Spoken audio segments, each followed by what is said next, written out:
அவளுக்கு சத்தியமா தெரியல. அவளோட வாழ்க்கையில இருக்கிற இந்த வலிகளையும் வேதனைகளையும் அவ எப்படி வெளிப்படுத்தணும் அப்படின்னு சொல்லி அவளுக்கு சத்தியமா தெரியல. அவளோட எல்லா கண்ணீர் கதைகளையும் யாருக்கிட்ட சொல்லி வைக்கணும் அப்படின்னு சொல்லி இன்னமும் அவளுக்கு தெரியல. அவளோட வாழ்க்கையில வந்து போற நிஜமே இல்லாத சில உறவுகளுக்கிட்ட அவளோட எல்லா கண்ணீர் கதைகளையும் சொல்லி ஆறுதல் தேடுறா. ஆனா அவளினுடைய வாழ்க்கையில வந்து போற சில நிஜமற்ற உறவுகள் எல்லாம் அவளோட எல்லா கண்ணீர்களையும் அவளினுடைய எல்லா துன்பங்களையுமே அந்த நேர நகைச்சுவையா மட்டும்தான் பாக்குறாங்க.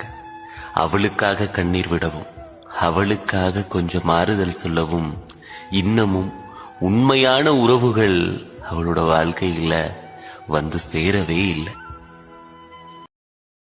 Download ShareChat.